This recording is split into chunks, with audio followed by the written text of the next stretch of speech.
Estamos de volta aqui. Here we are back. Queria agradecer essa fala do Soren, Cal, I want to muito thank empolgante do ponto de Soren vista very das much estratégias for such an com as novas tecnologias que possibilitam essas simulações, esses estudos e sempre envolvendo, tendo como matriz esse olhar das populações locais, da realidade local, da produção cultural e até intelectual que existe nessa potência no Rio de Janeiro. E a implementação desse conhecimento, dessas possibilidades todas e de realmente chegar a esses catalisadores para um desenvolvimento sustentável, mais equânime para a cidade. Muito bom. Eu queria passar agora a palavra para o professor Carlos Murdock. O Murdock, ele é arquiteto formado pela UFRJ, pela FAO, UFRJ, mestrado em sustentabilidade pelo PROARC, coordenador de graduação da arquitetura e pós-graduação em cidades sustentáveis na Universidade Veiga de Almeida, coordenador do grupo de pesquisa urbano Land Strategy da Universidade Mackenzie, São Paulo, atua na área de sustentabilidade na elaboração de cenários urbanos futuros, inclusive com planejamento por todo o Brasil. É professor convidado da Fundação Getúlio Vargas e do Instituto de Economia da UFRJ, diretor do escritório Murdock mais Arquitetos Associados, onde desenvolve projetos e obras, além de consultorias em eficiência energética e sustentabilidade até o planejamento de cidades. Professor Murdock, fala um pouco para a gente sobre essas possibilidades de mobilidade, de uma linha central, de novos desenvolvimentos para o metrô e dessa capacidade que a gente acabou de ver com o Soren de transformar essas áreas já extremamente infraestruturadas, históricas, valorizadas, nesses catalisadores e onde, como e por que fazer por ali. Muito obrigado. Eu gostaria de agradecer a todos. E principalmente, gostaria de agradecer a todos e principalmente ao Instituto Cultural da Dinamarca, que nos está propiciando nesse momento esse encontro, que é uma troca muito rica. Eu gostaria de destacar algumas questões aqui que eu considero muito importantes. Quais são essas? É o seguinte, quando nós tivemos o anúncio do Congresso da União Internacional dos Arquitetos aqui no Brasil, foi uma grande alegria.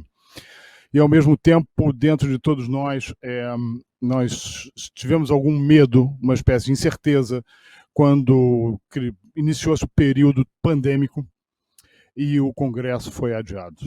Eu acho que o Paulo Protásio definiu muito bem.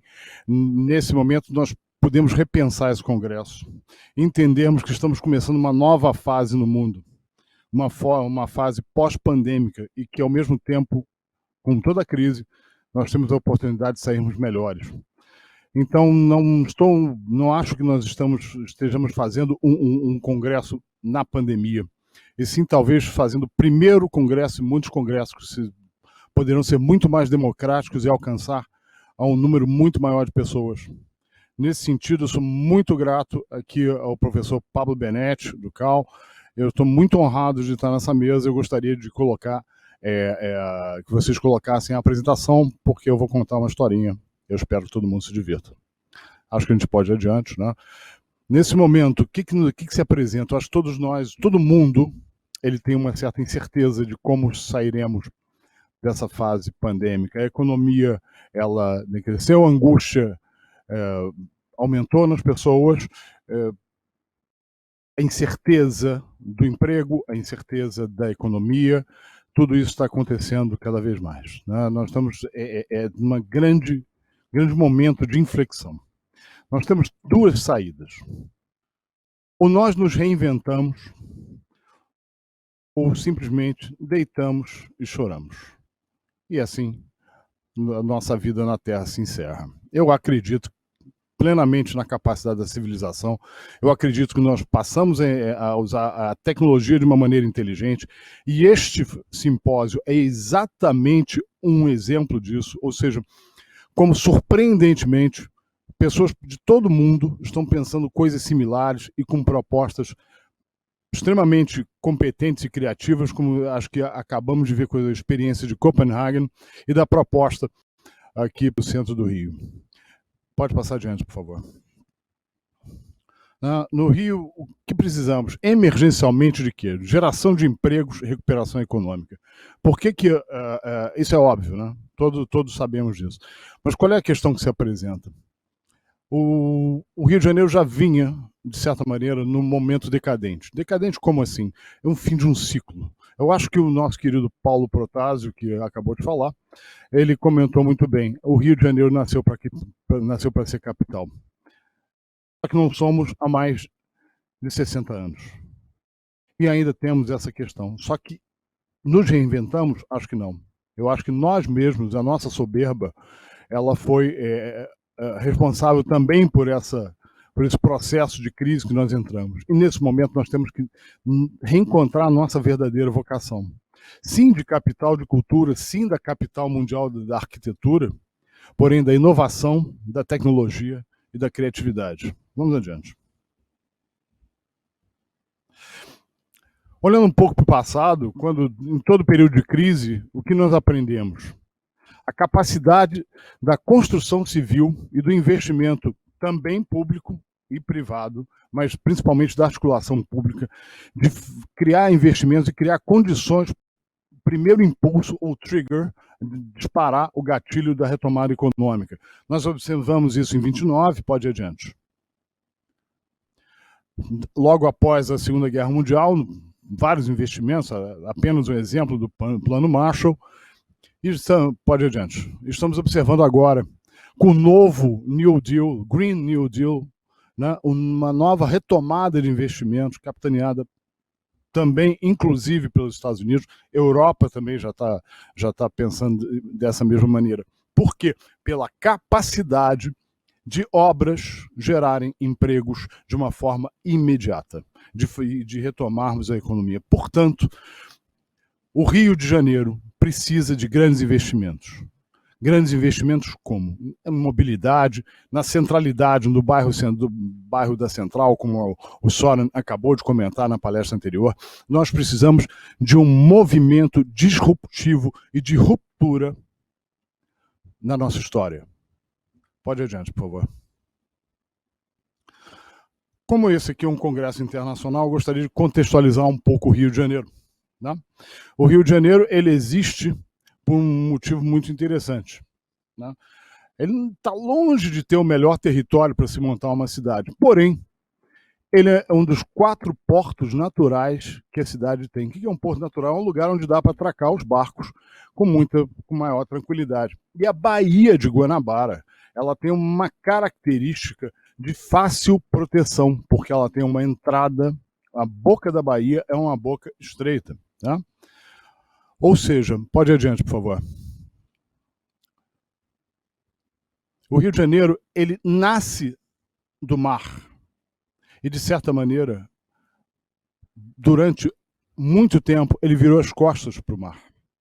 Não é à toa que interrompemos, criamos barreiras imensas e o carioca esqueceu. A gente não cuida do que a gente não vê. A gente vê a praia, mas a gente não via a Bahia. Estávamos afastados dela. E isso criou um descaso geral e a Baía de Guanabara está poluída da maneira que está, muito por causa desse descaso. Vamos adiante. Eu acho que é importante delimitarmos essa minha cidade amada, querida, maravilhosa, Rio de Janeiro, capital do estado do Rio, primeira capital, única cidade, capital de um império abaixo do Equador, e uma cidade mítica, onde tudo dá certo e algumas coisas dão errado. Eu gostaria de contar uma historinha. Pode ir apertando botões que vão aparecer algumas coisas interessantes. Para quem não conhece a cidade, né, a primeira coisa, a cidade é estruturada, claro, entre o mar e a montanha. E aqui nós observamos os 3 maciços principais, os 3 áreas montanhosas que vão estruturar toda a cidade. À direita, a Baía de Guanabara, exatamente, pode ir adiante. Esse círculo amarelo é muito interessante, porque esse é o centro da cidade. Daqui a pouco eu vou explicar por que ele chama-se centro. E por que ele... Né? Que cidade é essa cujo centro é na ponta? Daqui a pouco eu conto essa história. Porém, a cidade nasce daí, nasce do porto, exatamente dessa região. Por que o desenvolvimento não se deu para Niterói? Porque esta região específica, onde a cidade nasce, é uma área muito protegida e de fácil atracação para os barcos. A primeira capital do Brasil, todo mundo sabe, foi o Salvador. A partir do momento da descoberta de minérios preciosos, ouro e prata, em regiões próximas ao Rio de Janeiro, no estado de Minas Gerais, e pelo Rio de Janeiro ter este porto natural, tornou-se uma cidade marítima, uma cidade portuária, voltada, de uma certa forma, para a questão internacional, aberta às influências e enriqueceu justamente por causa disso. É uma cidade portuária. Vamos em frente. Naturalmente, a cidade vai evoluir contornando os maciços. Para baixo, mais perto do litoral, quem tem um pouco mais de recursos financeiros. Para cima, naturalmente, quem tem menos recursos, porque era menos valorizado, sempre foi menos valorizado, e ali vão se instalar as regiões mais industriais. E isso vai dar uma sequência a toda uma estruturação do Rio de Janeiro e de seus transportes. Pode ir adiante. Posteriormente, o Rio de Janeiro ainda vai evoluir, ele vai se conurbar para outras regiões e vai ultrapassar os próprios limites da cidade, tornando-se uma metrópole, a segunda maior metrópole do Brasil, com 13 milhões de habitantes. Aqui nós podemos observar a malha principal de transporte do Rio de Janeiro, atualmente existente. Em preto, as linhas férreas, podem observar que justamente seguem um movimento daquelas setas do slide anterior. Em segundo lugar, nós temos em rosa ou magenta o metrô, muito importante, mas observamos que para o porte da cidade o metrô ainda é muito incipiente. Em verde e um amarelo quase claro, nós temos um complemento da prefeitura para os Jogos Olímpicos, que foram as obras do BRT, ou ônibus de Bus of Rapid Transit, de alta velocidade, né, em faixa exclusiva. Em vermelho nós temos o embrião ali do VLT, o veículo leve sobre trilhos, que é um super bonde sofisticado. Então, esta é a nossa questão principal. Vamos em frente. Agora, o que nós vamos observar? Pode ir adiante. Pode ir adiante. Ótimo. Esta região, exatamente, onde que vamos chamar de abaixo, a região central, o centro do Rio de Janeiro, a borda da Bahia, e justamente a área portuária, é uma região que concentra uma série de atividades compactadas. Pode apertar, por favor. Isso. Nós temos 2 aeroportos, a 17 quilômetros de distância um do outro. Pode ir adiante.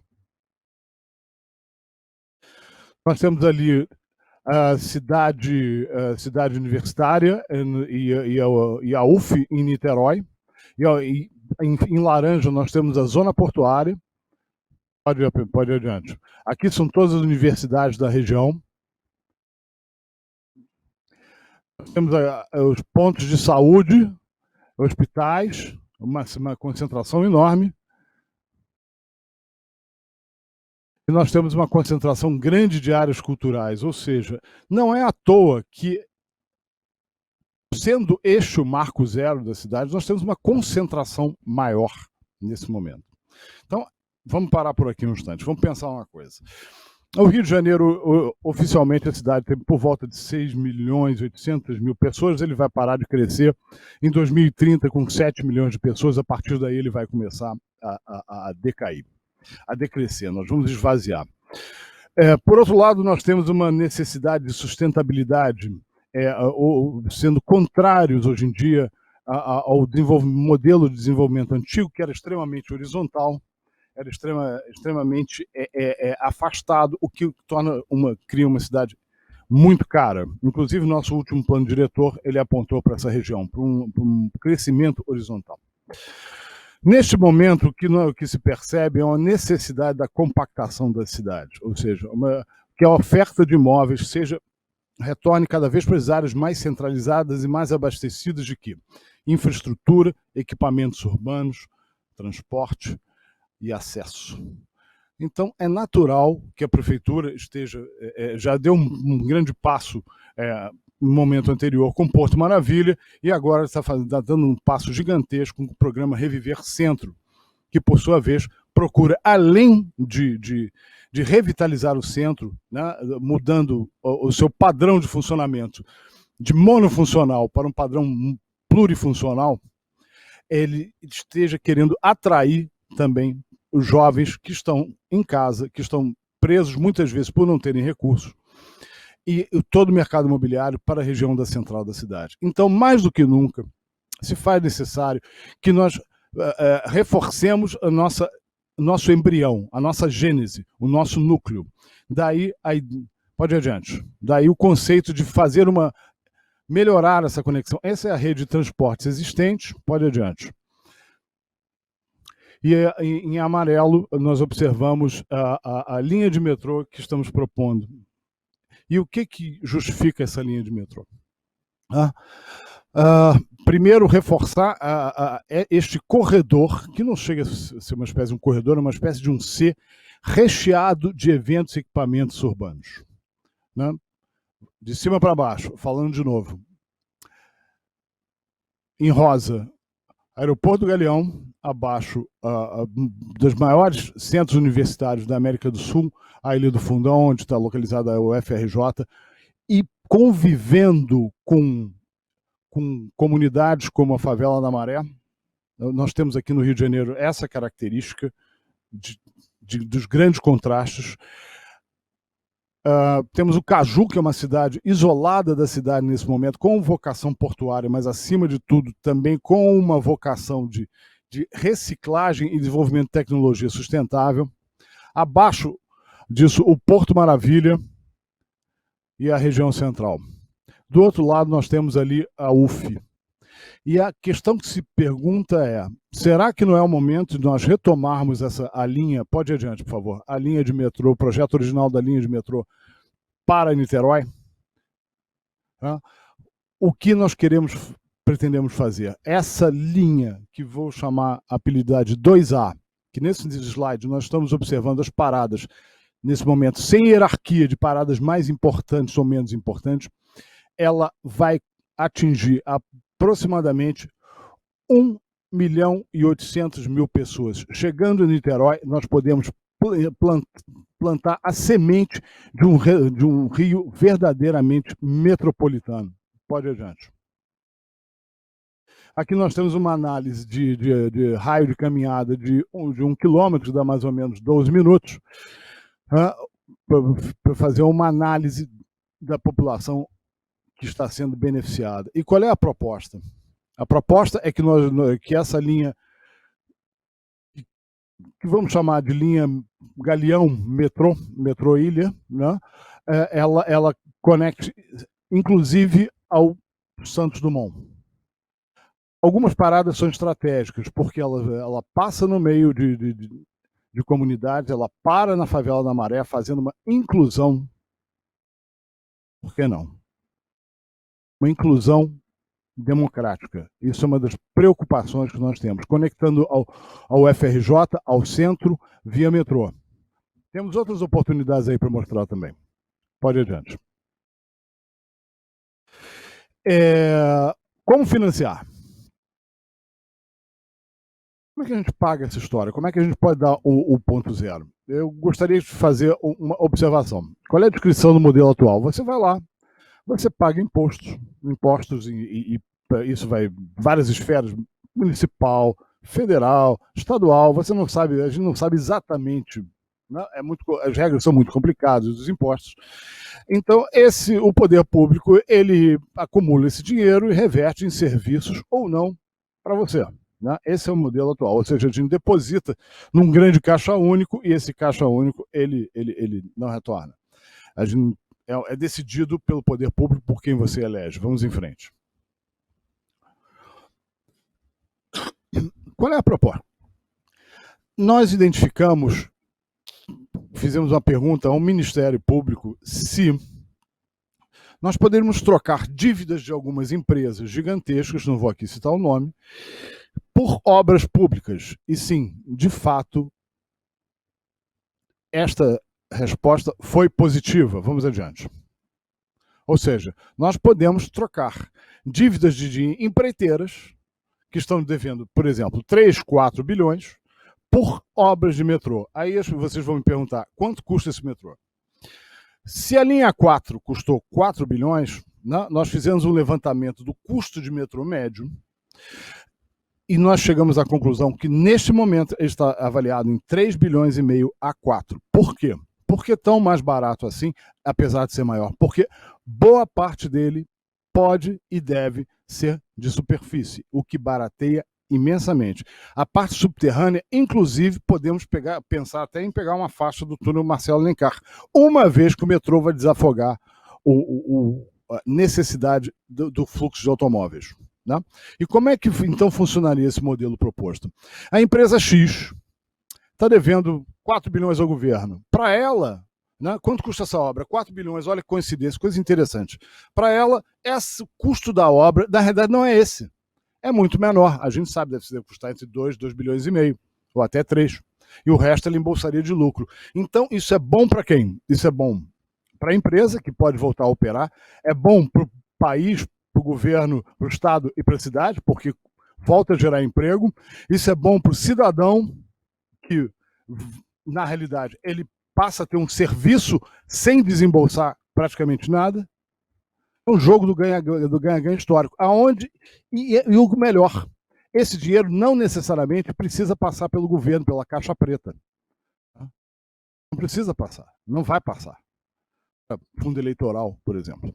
Né? Ela vai direto ser revertido para o cidadão. Ou seja, é um jogo do ganha-ganha. Ganha o endividado, ganha o poder público, sim, porque está fazendo bem à população, e, acima de tudo, ganha a população. Através de mobilidade e outros recursos. Vamos em frente. Isso aqui, olha que coincidência. A Odebrecht... Né? Vamos ver, será que tem outra coincidência aí no próximo slide? Vamos ver. Olha, pois é. Então, isso não sou eu que digo, na realidade, essas questões públicas. Imagina, a própria empresa poderia sair da dívida pagando menos e prestando mais serviços. Isso é o melhor de todos os mundos. Vamos em frente. E retomando a importância que ela tem. Algumas consequências e hipóteses dessa costura urbana que nós pretendemos fazer. Tá? Aqui, por exemplo, nesse momento nós estamos pensando numa retomada da zona portuária e da atividade portuária. Por quê? O Rio de Janeiro nasce do porto, ele funciona, a essência dele é o porto, a origem, a gênese é o porto. E acabamos de ver, inclusive, a importância do porto para a cidade de Copenhague. Nós estamos, nesse momento, criando uma rede de cidades portuárias e é muito interessante que nós observamos estruturas similares e conexões e ideias similares em todas as redes, em todas as cidades portuárias. Problemas similares. É impressionante como se repete um padrão. E a nossa ideia, nesse momento, é recuperar a importância da atividade portuária para o Rio. Podemos ir adiante. Não tem não. Aqui, por exemplo, o Caju, que acabamos de falar, que teria uma vocação muito importante como centro de reciclagem, inclusive para quê? Em vermelho nós observamos o cemitério de navios da zona portuária. Vamos adiante. O FRJ, extremamente beneficiada por esse corredor, por essa conexão. Pode ir adiante. A Ilha do Governador, que receberia um metrô, hoje em dia a Ilha do Governador é refém da mobilidade urbana e muito refém do automóvel. Morar na ilha se tornou um inferno justamente pela acessibilidade à região. Vamos adiante. Os dois aeroportos acabando por se comunicar e serem integrados à rede metrô. Isso nós consideramos que é uma atividade importantíssima. Vamos adiante. Oportunidades como talvez repensar um novo uso para o bairro Santos Dumont, que poderia ser, pode ir adiante, né? Poderia ter uma ocupação urbana no futuro, se decidíssemos assim, mas temos outras coisas mais importantes a princípio, né? Mas realmente a ideia do Santos Dumont seria uma coisa muito interessante para a recuperação da cidade, criando um parque Bayfront maior do mundo e recuperando essa área da cidade, já que o aeroporto do Galeão estaria conectado à rede. Vamos adiante. Eu acho que para encerrar é o seguinte, pode passar. Só para explicar por que nós somos o centro. Porque nós somos o centro desta região. Nós somos o centro da Bahia. E a cidade vizinha, nosso espelho do Rio de Janeiro, chamada Niterói, na realidade é uma extensão do próprio Rio de Janeiro. Rio e Niterói têm que se abraçar e andar juntos, né? Tem que agir como uma entidade metropolitana na liderança de economia, sustentabilidade e na retomada. O Rio de Janeiro espirra, Niterói fica doente, é a mesma coisa, é o contrário. Tá? Então, acima de tudo, pode ir adiante, é importante entendermos que ao jogarmos uma pedra no lago, e não é à toa que a logomarca da UiA é assim, é exatamente isso, é um ponto central e uma onda se espalhando, nós vamos poder retomar o rumo correto e, acima de tudo, a esperança para todas as pessoas. E assim eu me despeço, agradeço, muito obrigado. Queria também agradecer, dizer que esse trabalho não é só meu, Felipe Salles é uma pessoa muito importante nesse processo. Muito obrigado. Muito obrigado, Murdoch. Foi ótimo ouvir você falando, contando essas histórias todas, dando esses caminhos, eu acho que complementando todas as falas que foram feitas até o momento, e a gente ganha com isso mais arcabouço para essa discussão tão urgente e necessária, né?